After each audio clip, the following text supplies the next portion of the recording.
ಸಣ್ಣ ನೋಡ್ರಿ magnesium ಮಾಡಿವ, aluminium ಮಾಡಿವ, zinc ಮಾಡಿವ, ಕಬ್ಬಿಣ ಮಾಡಿವ, ಲಾಸ್ಟಿಗೆ ಏನ್ ಮಾಡೋಣ ತಾಮ್ರ ಮಾಡೋಣ. ಇಲ್ಲಿ ನೋಡಿ ಈ ಒಂದು ಟೆಸ್ಟ್ ಟ್ಯೂಬ್ ಅಲ್ಲಿ ಮೆಗ್ನೀಷಿಯಂ ಚೂರನ್ನ ಹಾಕಿದ್ದೇನೆ. ಇದಕ್ಕೆ ನಾನು ಹೈಡ್ರೋಕ್ಲೋರಿಕ್ ಆಮ್ಲವನ್ನ ನೋಡ್ರಿ ಈಗ ಇಲ್ಲ ಯಾವನಿಲ್ರಿ ಹೈಡ್ರೋಕ್ಲೋರಿಕ್ ನೋಡಿ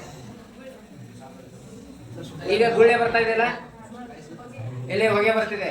ಇದಕ್ಕೆ ರಾಸಾಯನಿಕ ಕ್ರಿಯೆ ಬರೀರಿ ಮೆಗ್ನೀಷಿಯಂ ಪ್ಲಸ್ HCl ಯೂಸ್ ಏನಾಗ್ತದೆ.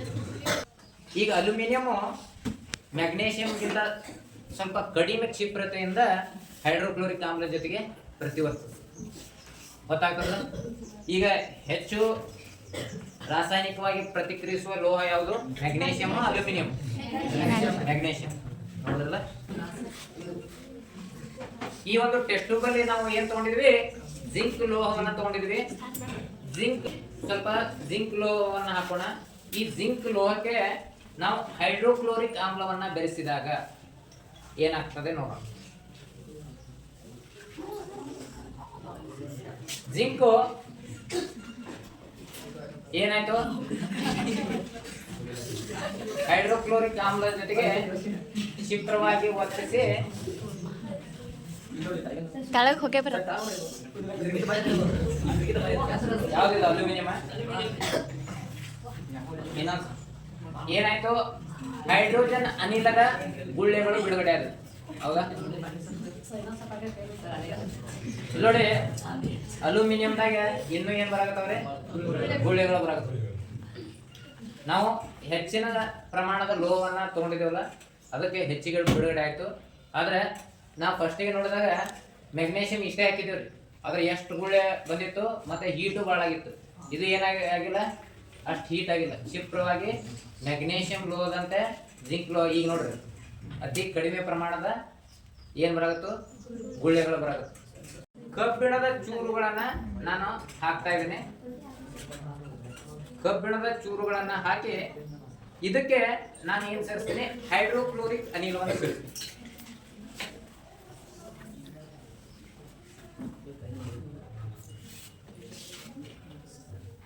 ನೋಡ್ರಿ ಆಗಲೇ ಮೆಗ್ನೀಷಿಯಂ, ಅಲ್ಯೂಮಿನಿಯಂ ಮತ್ತು ಜಿಂಕ್ ಜೊತೆಗೆ ಏನ ಅನಿಲದ ಗುಳ್ಳೆಗಳು ಬಿಡುಗಡೆ ಆದವಲ್ಲ, ಅಷ್ಟು ಪ್ರಮಾಣದ ಅನಿಲದ ಗುಳ್ಳೆಗಳು ಬಿಡುಗಡೆ ಆಗ್ತಾ ಇಲ್ಲ.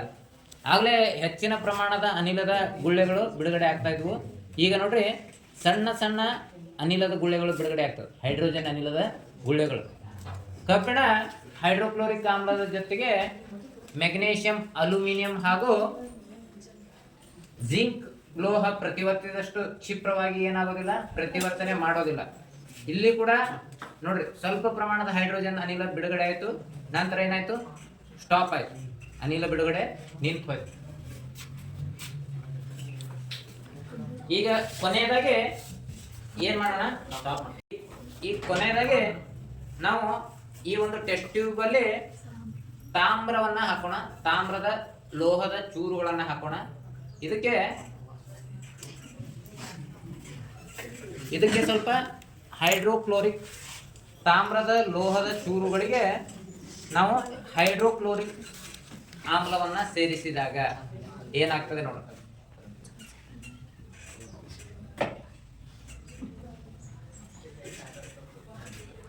ಇಲ್ಲಿ ನೋಡ್ರಿ ತಾಮ್ರ ಹೈಡ್ರೋಕ್ಲೋರಿಕ್ ಆಮ್ಲದ ಜೊತೆಗೆ ಈ ಇತರ ಮ್ಯಾಗ್ನೀಷಿಯಂ, ಅಲ್ಯೂಮಿನಿಯಂ, ಜಿಂಕ್ ಮತ್ತು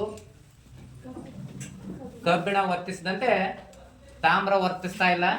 ಆದ್ರೆ ಇದರ ಬಣ್ಣದಲ್ಲಿ ಸ್ವಲ್ಪ ಏನು ನೋಡ್ತಾ ಇದ್ರಿ ನೀವು? ಬದಲಾವಣೆ ನೋಡ್ತಾ ಇದ್ರಿ. ಬಣ್ಣ ಹೆಚ್ಚು ಏನಾಗುತ್ತದ? ಹೊಳೆ ಆಗತ್ತದ, ಲಸ್ಟ್ರಸ್ ಆಗತ್ತದ. ಹೌದಾ? ಇಲ್ಲಿ ನೋಡ್ರಿ. ಆದ್ರೆ ಯಾವುದೇ ಅನಿಲದ ಗುಳ್ಳೆಗಳು ಬಿಡುಗಡೆ ಆಗಲಿಲ್ಲ. ಹೈಡ್ರೋಜನ್ ಅನಿಲದ ಗುಳ್ಳೆಗಳು ತಾಮ್ರದ ಲೋಹದ ಜೊತೆಗೆ ಹೈಡ್ರೋಕ್ಲೋರಿಕ್ ಆಮ್ಲ ಪ್ರತಿವರ್ತಿಸಿದಾಗ ಬಿಡುಗಡೆ ಆಗಿದೆ.